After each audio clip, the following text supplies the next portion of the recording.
Hello दोस्तों, नमस्कार। स्वागत है हमारे चैनल पे यूअर करियर पॉइंट। दोस्तों, चैनल पे पटवारी टेस्ट सीरीज चल रही है। यूके ट्रिपल एस एग्जाम में जो आपके पटवारी लेखपाल का जो पेपर है वो होना है आपका अप्रैल मई के बाद। जल्दी एग्ज़ाम कैलेंडर आपको देखने को मिल सकता है। आयोग ने इसका सिलेबस ऑलरेडी अपनी साइट में दे रखा है, तो आपने उससे अपना कंप्लीट कर दिया होगा जो भी आपका मटेरियल है। तो इसमें मैंने टेस्ट सीरीज कराई है, इंपॉर्टेंट है। इससे पहले कल चैनल पे पहला पार्ट अपलोड किया था मैंने। जो पहला पार्ट इसका आ चुका है।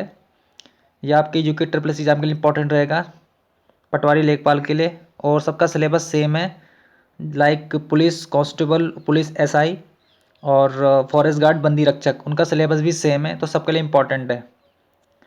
तो वैसे पहले पटवारी का पेपर हो सकता है, पटवारी लेखपाल का, तो आपको इसकी तैयारी करनी पड़ेगी। तो चलिए शुरू करते हैं। आज ये दूसरा पार्ट है।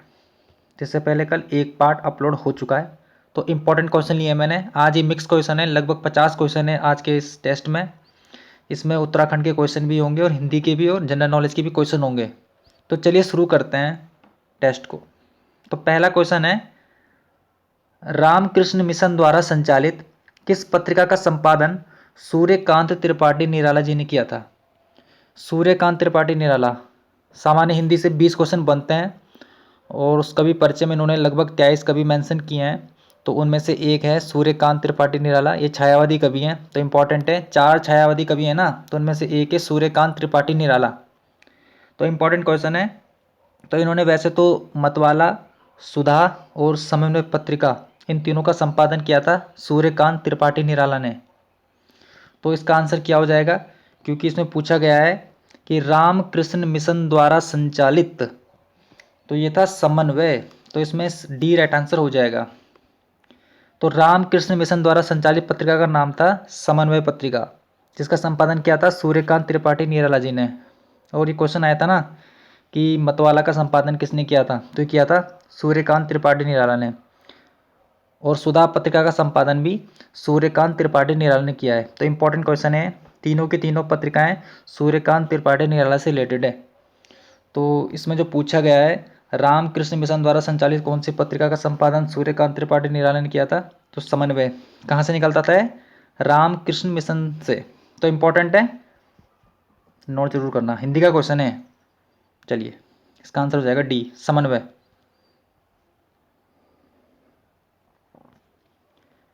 संविधान के किस अनुच्छेद में यह व्यवस्था की गई है कि प्रत्येक राज्य शिक्षा के प्राथमिक स्तर पर मातृभाषा में शिक्षा की पर्याप्त सुविधाओं को उपलब्ध कराने का प्रयास करेगा?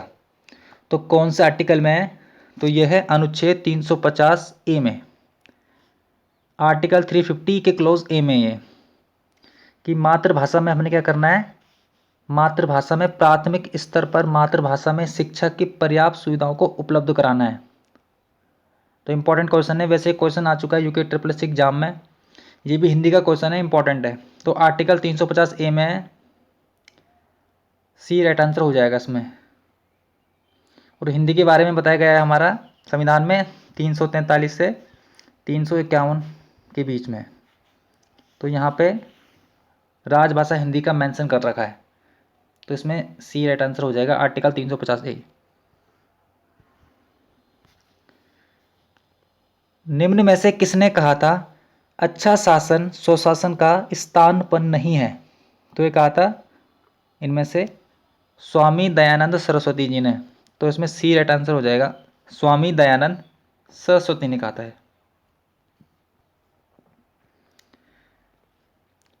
संदेशनी मधुबन कूप भरे में कौन सा अलंकार है? तो अलंकार से क्वेश्चन है ये, और तो ये हो जाएगा अतिशयोक्ति अलंकार, क्योंकि इसमें बड़ा चढ़ाकर बोला जा रहा है संदेशनी मधुबन कूप भरे। तो इसमें डी राइट आंसर हो जाएगा, अतिशयोक्ति अलंकार।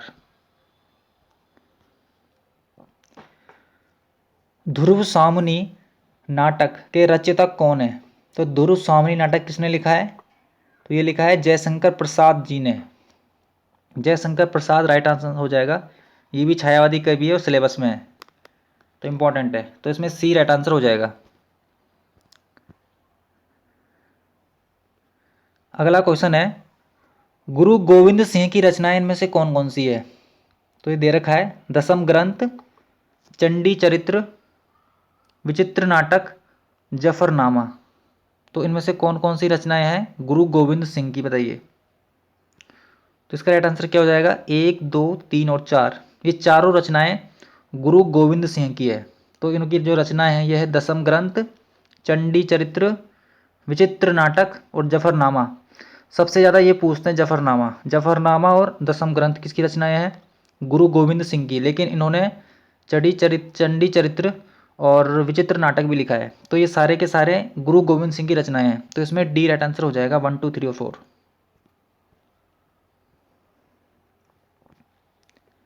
निम्नलिखित में से कौन सी वायु स्विट्जरलैंड से उत्तरी आल्प्स के विमुख ढाल पर बहती है? तो कौन सी इसमें से जो हवाएं हैं ये स्विट्जरलैंड में उत्तरी आल्प से के विमुख ढाल पर बहती है? तो ये जाएगी फॉन। फॉन जो पवनें चलती है स्विट्जरलैंड में आल्प्स पर्वत पर, उत्तरी आल्प्स पर्वत में। तो इसमें ए राइट आंसर हो जाएगा। मैं तुम्हारे उज्ज्वल भविष्य की कामना करता हूँ। तो इसमें ये इन्होंने पूछा है शुद्ध वर्तनी, और ये क्वेश्चन यूके ट्रिपल एग्जाम में आया है, फॉरेस्ट गार्ड पेपर में। तो इनमें से उज्ज्वल की सही वर्तनी कौन सी हो जाएगी? तो हो जाएगी ये वाली, बी। उ आधा जा वो ल, उज्ज्वल। शुद्ध वर्तनी उज्ज्वल की ये होगी। बाकी इन्होंने गलत दे रखे हैं इसकी वर्तनी। तो इसमें बी राइट आंसर हो जाएगा, उज्ज्वल ऐसा लिखा जाता है। UK triple forest guard paper में आ चुका है क्वेश्चन है, तो इंपॉर्टेंट क्वेश्चन है, रिपीट हो सकता है। तो बी राइट आंसर हो जाएगा। किस संत ने ईश्वर को अपने पास अनुभव करने के लिए नृत्य एवं गीतों कीर्तन को माध्यम बनाया? तो ये कौन थे? तो ये थे चैतन्य महाप्रभु। चैतन्य महाप्रभु राइट आंसर हो जाएगा। चैतन्य महाप्रभु ने क्या किया था? ईश्वर को अपने पास अनुभव करने के लिए नृत्य और गीतों को माध्यम बनवाया था। तो यहीं से क्वेश्चन बन के आता है कि मीराबाई, मीराबाई आपने सुना होगा नाम, सिलेबस में दे रखा है, हिंदी में है। तो इनके गुरु का नाम ही था चैतन्य महाप्रभु, क्योंकि मीराबाई थी कृष्ण की भक्त, तो ये भी नृत्य एवं गीतों का कीर्तन किया करती थी। तो इनके गुरु कौन थे? चैतन्य महाप्रभु थे। इंपॉर्टेंट क्वेश्चन है, इसमें डी राइट आंसर हो जाएगा। प्रसिद्ध साणेश्वर महादेव मंदिर किस जनपद में है? प्रसिद्ध साणेश्वर महादेव मंदिर, इसकी लोकेशन कहाँ है? तो इसकी लोकेशन कहाँ है इनमें से? ये हो जाएगा रुद्रप्रयाग। रुद्रप्रयाग में है प्रसिद्ध साणेश्वर महादेव मंदिर। तो इसके बारे में जानते हैं। ये रुद्रप्रयाग जनपद में है, अगस्त मुनि में। कहाँ पे ये? अगस्त मुनि। उत्तराखंड का क्वेश्चन है, इंपॉर्टेंट क्वेश्चन है, ठीक है। मंदिरों से क्वेश्चन बनते हैं ना, तो ये नया क्वेश्चन है, तो नोट जरूर करना। अगर आपको नहीं पता था तो अपने नोट्स में जरूर लिखिए। साणेश्वर महादेव मंदिर कहाँ है? रुद्रप्रयाग में है। कहाँ पे? अगस्त मुनि में, मंदाकिनी नदी के पास है। मंदाकिनी की दाहिनी ओर, और सिल्ला गांव पड़ता है यहाँ पे। तो यहीं पर यही है महादेव मंदिर, साणेश्वर महादेव मंदिर, रुद्रप्रयाग में, अगस्त मुनि के पास। तो इसमें क्या हो जाएगा राइट आंसर? इसमें हो जाएगा ए राइट आंसर, रुद्रप्रयाग में है। चलिए नेक्स्ट क्वेश्चन देखते हैं। चमोली जिले के घाट ब्लॉक का नाम नंदा नगर के रूप में परिवर्तित किया गया है। तो ये प्रभावी कब होगा? तो ये होगा 1 अप्रैल 2022 से। 1 अप्रैल 2022 से प्रभावी हो गए। चमोली जिले में है ना घाट ब्लॉक, तो इसका नाम उन्होंने चेंज कर दिया है। इसका नाम हो चुका है अब नंदा नगर। कब से हुआ ये? होगा मतलब 1 अप्रैल 2022 से होगा ये। अभी इन्होंने क्यों किया, इसका भी एक कारण है। तो इसका कारण क्या है? तो ये चमोली जनपद में है, विकासखंड घाट, इसका नाम मतलब क्या है? नंदा नगर कर दिया गया है। तो ये 1 अप्रैल 2022 से प्रभावी होगा, क्योंकि घाट शब्द व्यवहारिक रूप से अशुभ माना जाता है, इसीलिए इन्होंने इसका नाम चेंज किया है नंदा नगर। क्योंकि घाट एक मतलब नाम सही नहीं होता ना, क्योंकि आपने देखा होगा कि जो घाट जो शब्द होता है ये अशुभ माना जाता है। तो इन्होंने कर दिया इसका नाम नंदा नगर। कब से होगा प्रभावी? 1 अप्रैल 2022 से। तो इसमें डी राइट आंसर हो जाएगा। चलिए, पर्वतीय विकास जन समिति का गठन 1950 में किया गया। इसकी स्थापना किस स्थान में की गई है? कहाँ की गई इसकी स्थापना? इसकी स्थापना की गई है नई दिल्ली में। हिमाचल और उत्तराखंड को मिलाकर बनाया गया है। पर्वतीय विकास जन समिति, तो इसमें डी राइट आंसर हो जाएगा, नई दिल्ली में है।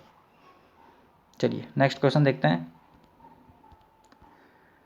रंगभूमि उपन्यास के रचनाकार कौन है? रंगभूमि उपन्यास, ये लिखा है प्रेमचंद्र ने, मुंशी प्रेमचंद्र। तो इसमें सी राइट आंसर हो जाएगा, ये भी छायावादी कवि है। आर.एन. मल्होत्रा समिति ने किस क्षेत्र से संबंधित सुधारों के लिए रिपोर्ट प्रस्तुत की थी? तो आर.एन. मल्होत्रा समिति का संबंध है किससे है?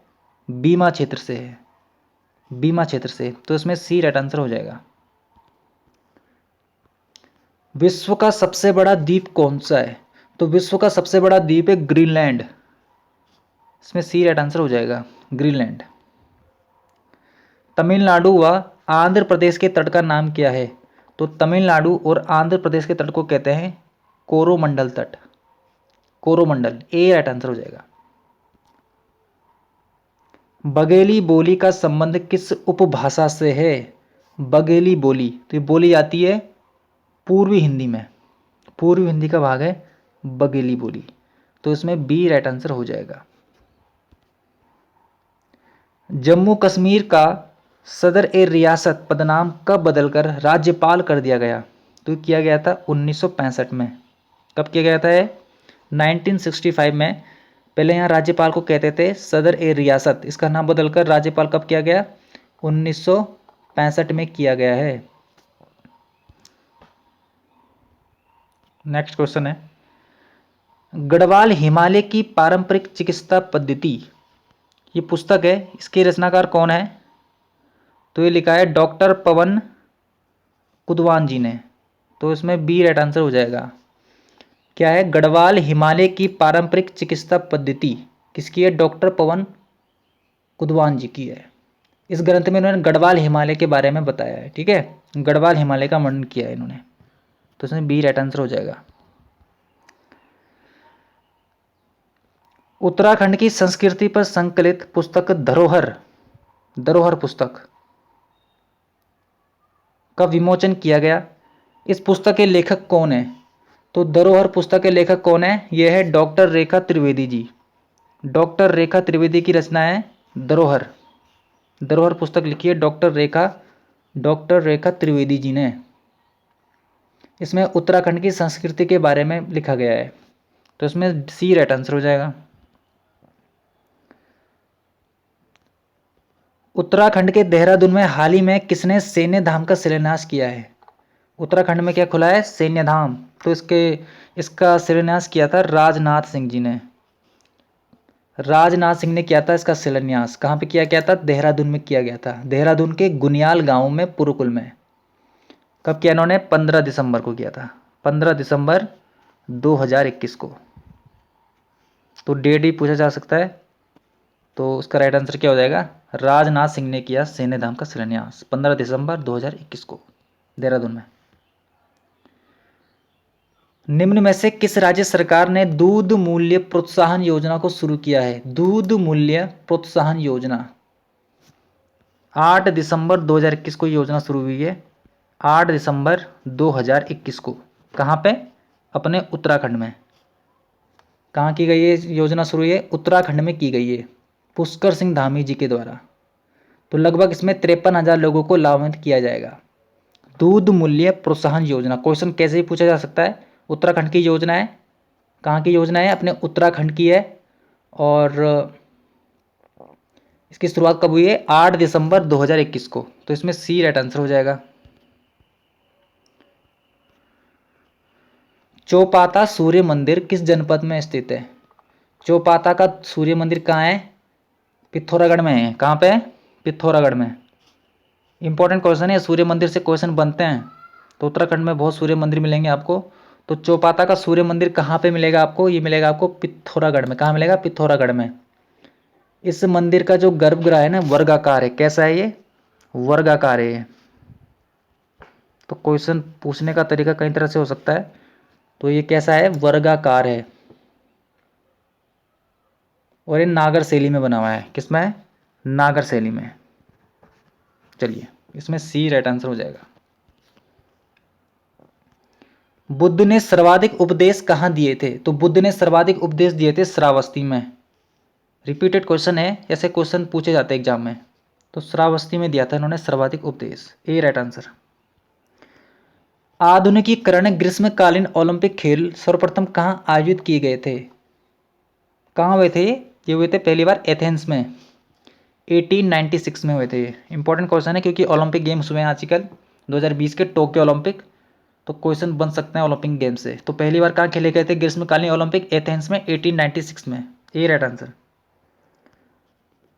समान मेघाच्छन्नता को मिलाने वाली रेखाएं को क्या कहते हैं? तो समान मेघाच्छन्न को मिलाने वाली रेखाएं को कहते हैं आइसोनेफ, आइसोनेफ, बी राइट आंसर हो जाएगा। हिंदी को राजकीय भाषा, कार्यालय की भाषा कब घोषित किया गया?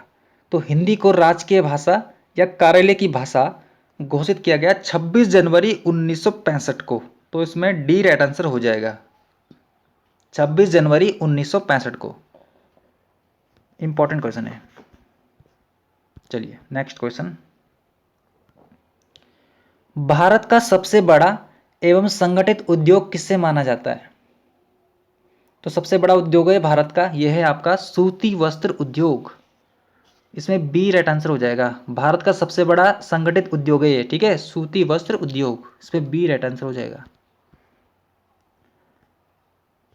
परंपरा से चली आ रही बात के लिए उपयुक्त शब्द कौन सा होगा? तो परंपरा से चली आ रही बात को कहते हैं अनुश्रुति। क्या कहते हैं? अनुश्रुति।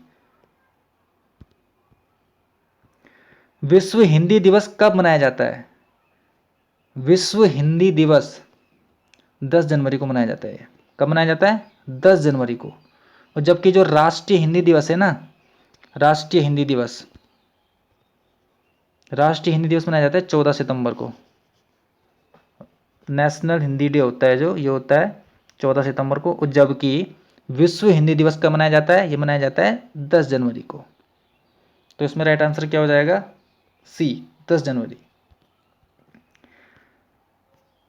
रिपोर्ताज किस भाषा का शब्द है? रिपोर्ताज किस भाषा का शब्द है? तो यह है फ्रांसीसी भाषा का शब्द, जो कि ट्रिपल एग्जाम में आ चुका है क्वेश्चन। फ्रांसीसी भाषा का शब्द है। मनोरम का संधि विच्छेद क्या होता है? तो मनोरम का संधि विच्छेद होगा मनहदन रम, विसर्ग संधि है इसमें। करुण का विलोम शब्द क्या होता है? करुण का विलोम क्या होगा? करुण का विलोम होगा निष्ठुर, ए राइट आंसर। करुण का विलोम निष्ठुर। प्रेमचंद्र का एक सशक्त उपन्यास गोदान, गोदान किसकी रचना है? प्रेमचंद्र की। तो कैसा उपन्यास है गोदान? गोदान कैसा उपन्यास है? यह है सामाजिक उपन्यास। कैसा उपन्यास है? क्योंकि इसमें समाज के उच्च और निम्न वर्गों का वर्णन किया गया है। उच्च और निम्न वर्गों का इसमें वर्णन किया गया है। सामाजिक उपन्यास है ये गोदान। ये इंपॉर्टेंट क्वेश्चन है। आज का जीके ट्रिपल एस ऐसे क्वेश्चन पूछ रहा है ताकि आपकी माइनस मार्किंग करवा सके, तो आपको सब पढ़ना पड़ेगा। D right answer. क्रांतिकारियों का बाइबल किस पुस्तक को कहा जाता है? तो क्रांतिकारी का बाइबल कहा जाता है बंदी जीवन को। एक पुस्तक है, कौन सी पुस्तक है? बंदी जीवन। तो बंदी जीवन किसने लिखी है? सचिंद्र नाथ सान्याल। किसने लिखी है? सचिंद्र नाथ सान्याल ने लिखी है रचना, सचिंद्र नाथ सान्याल ने। इसी को कहते हैं क्रांतिकारियों का बाइबल, बंदी जीवन पुस्तक को सचिंद्र नाथ सान्याल जी की है। ए राइट आंसर हो जाएगा। निम्नलिखित में से किस आयोग समिति ने सिफारिश की है कि वित्त वर्ष 1 जनवरी से 31 दिसंबर तक हो? तो ये इंपॉर्टेंट क्वेश्चन है, फैक्ट वाले क्वेश्चन होते हैं। तो ये कहा था एल के झा समिति ने, इसमें ए राइट आंसर हो जाएगा। तो एल के झा समिति ने क्या कहा था? जो हमारा वित्त वर्ष होता है ना, 1 जनवरी से 31 दिसंबर तक होना चाहिए, लेकिन ऐसा नहीं होता। आपको पता है वित्त वर्ष कब होता है?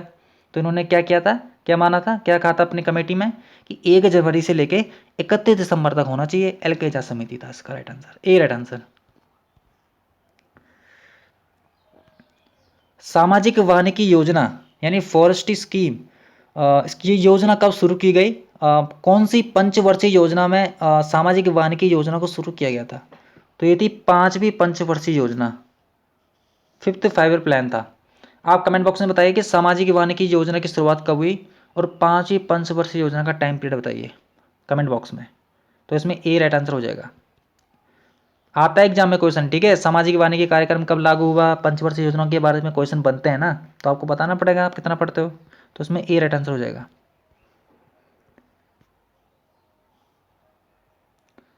विजय जड़धारी द्वारा लिखित पुस्तक इनमें से कौन सी नहीं है? तो विजय जड़धारी की पुस्तक कौन सी इनमें से? उत्तराखंड में खान पान की संस्कृति इनकी है। बारानाजा समय समृद्धशाली पारंपरिक कृषि भी किसकी है? विजय जड़धारी की है। पहाड़ी खेती भी विजय जड़धारी की है। लेकिन इंद्रधनुष इनकी रचना नहीं है। तो विजय जड़धारी आप जानते होंगे विजय जड़धारी को, तो इनका संबंध किससे था आपको पता ही होगा। विजय जड़धारी बीज बचाओ आंदोलन, याद आया किससे था इनका संबंध? बीज बचाओ आंदोलन से। बीज बचाओ आंदोलन किसका है ये? बीज बचाओ आंदोलन ये है विजय जड़धारी जी का। इनको 2009 में इंदिरा गांधी पर्यावरण पुरस्कार भी मिल चुका है। कब मिला था इन्हें इंदिरा गांधी पर्यावरण पुरस्कार? इन्हें मिला था 2009 में। तो बीज बचाओ आंदोलन से जुड़े हैं। तो इनकी पुस्तकें कौन सी है? पहाड़ी खेती, बारानाजा समरशील पारंपरिक कृषि और उत्तराखंड में खान पान की संस्कृति। चलिए नेक्स्ट क्वेश्चन है, इंग्लिश में है, ठीक है। गुरु गोविंद सिंह वाज, तो इसमें ऑप्शन दे रखे हैं, पढ़ते हैं। The 10th and the last गुरु, हाँ तो ये सिखों के 10वें गुरु थे, ये सही है। इन्होंने खालसा की शुरुआत की थी 1699 में, ये भी सही है। इन्होंने दसम ग्रंथ की रचना भी की, अभी बताया ना मैंने क्वेश्चन में कि दसम ग्रंथ किसके रचना है, तो यह है गुरु गोविंद सिंह की। तो ये सारे के सारे इसमें करेक्ट हो जाएंगे। इंपॉर्टेंट क्वेश्चन है क्योंकि गुरु गोविंद सिंह से क्वेश्चन बनते हैं। तो एक क्वेश्चन आया था ना आपका प्रतिनिधि सिपाही पेपर में कि खालसा पंथ की स्थापना कब हुई थी? ये हुई थी 1699 में, और इस सिखों के 10वें गुरु थे। इनकी रचना कौन सी है? दसम ग्रंथ। तो ये सारे के सारे सही हैं, तो इसमें डी राइट आंसर हो जाएगा। ब्रज भाषा है, तो बताइए जो ब्रज भाषा है कहाँ बोली जाती है? तो बोली जाती है पश्चिमी हिंदी में। राष्ट्रपति द्वारा लोकसभा में आंग्ल भारतीय समुदाय के 2 सदस्यों को किस अनुच्छेद के तहत मनोनीत किया जाता है? तो जो लोकसभा में जो आंग्ल भारतीय समुदाय को मनोनीत करता है ना राष्ट्रपति, ये करता है आर्टिकल 331 में। किसमें करता है? आर्टिकल 331 में।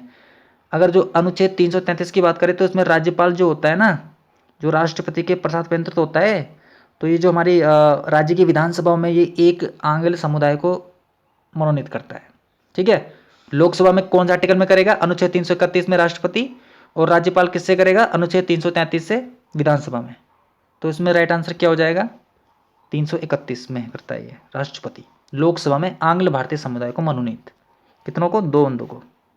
चलिए, भुवनेश्वरी महिला आश्रम टिहरी के अंजलि सैन में किस वर्ष इसकी स्थापना हुई थी?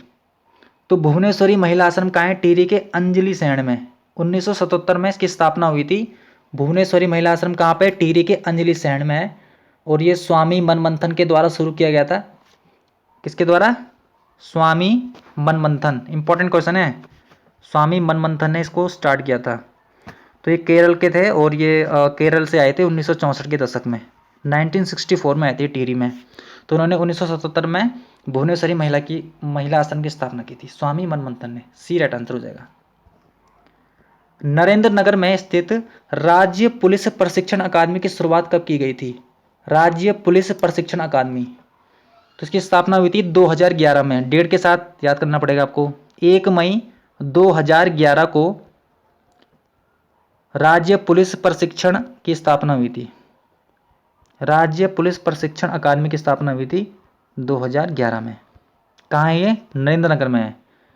जैसे जो पुलिस कांस्टेबल की जो पद है ना, जो पुलिस की जो ट्रेनिंग होती है यहीं पे होती है, तो आपको यहीं जाना पड़ेगा, नरेंद्र नगर में, टिहरी गढ़वाल में पड़ता है। तो डेट के साथ याद करना पड़ेगा क्योंकि आपने देखा होगा इससे पहले एग्जाम में डेट के साथ क्वेश्चन पूछे जा रहे हैं। जैसे लवासना की स्थापना कब हुई थी, डेट के साथ आया था, तो आपको डेट के साथ ही पढ़ना पड़ेगा।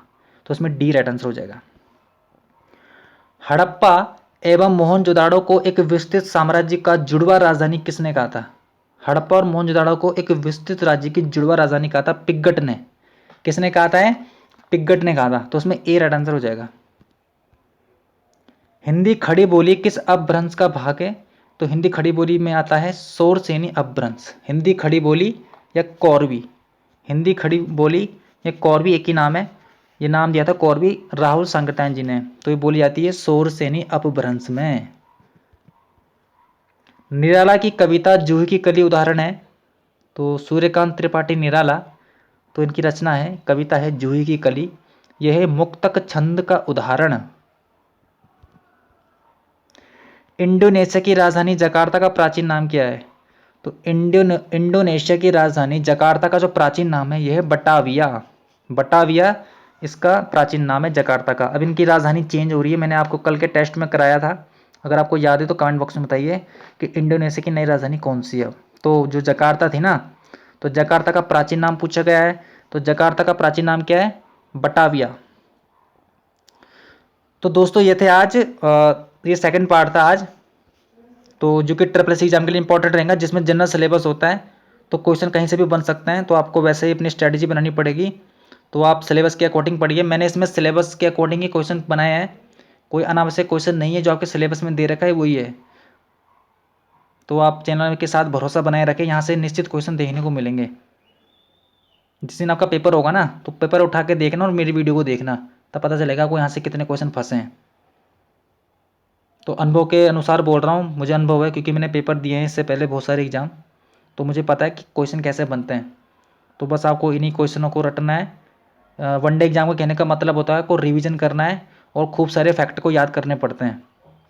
जो वनडे एग्जाम होता है ना, इसमें आपको, इसमें ना मतलब फैक्ट वाले क्वेश्चन आते हैं, मतलब एक रट्टे वाले क्वेश्चन ज़्यादा आते हैं। आप कॉन्सेप्ट पढ़ के कुछ फ़ायदा नहीं होता है, क्योंकि जो प्री एग्जाम होते हैं यूपीपीएससी के वगैरह किसी भी स्टेट के, तो उसमें कॉन्सेप्ट बेस्ड क्वेश्चन होते हैं, जैसे मेंस में लिखते हैं। लेकिन जो वनडे एग्जाम होता है 100 क्वेश्चन बनाने होते हैं, तो इनको ऐसे क्वेश्चन डालने पड़ते हैं जिसमें बच्चे फंस जाएँ।